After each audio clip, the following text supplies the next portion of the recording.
Welcome to Coffee Break, 5 minutes with God, 5 minutes in the Word of God, 5 minutes designed to taste and see that the Lord is good. We are in Psalm 102, verse 10, which says, well, let's read verse 9. For I have eaten ashes like bread and mingled my drink with weeping, because of thine indignation and thy wrath. For thou hast lifted me up and cast me down. My days are like a shadow that declineth, and I am withered like grass. As a day comes to an end, the shadows begin to lengthen. The writer says, my end is near. I can tell. The end of my day is approaching. The end of my life is approaching. My shadow is getting longer. And he feels like his condition is the result of God's discipline. What a lonely place that is.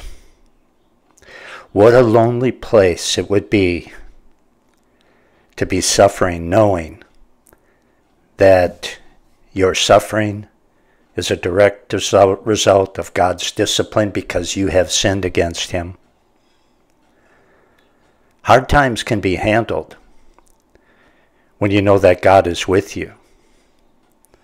But they lead to despair when we begin to think that God does not care, which is never the case. If you're his child, he does care.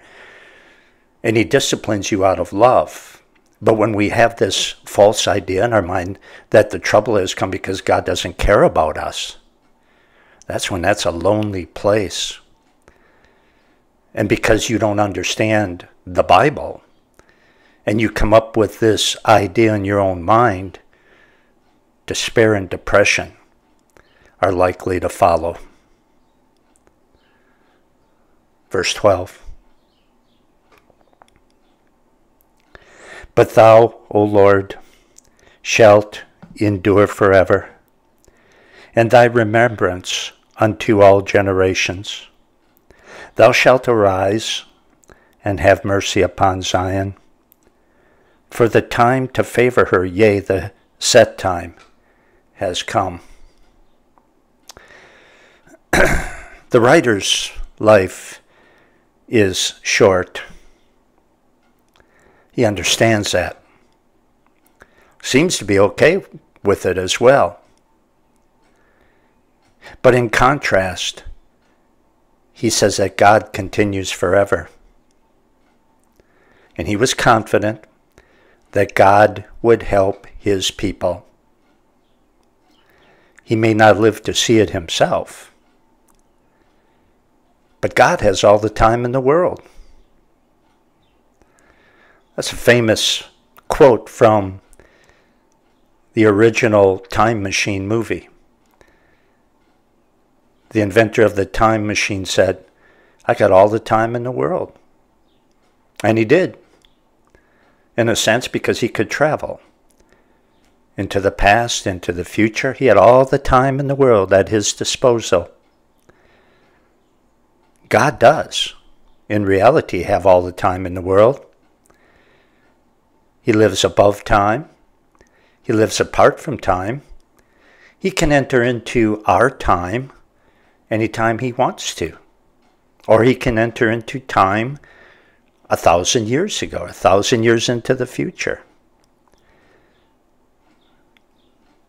So, God will help his people in his good time. We're stuck in this moment of time. We might not see it, according to the writer, but God will see it. He'll make it happen. God did a lot of things here on earth before you and I were here, and he'll do a lot after we are gone as well. Michael Moret for Coffee Break. Until next time, so long, everyone.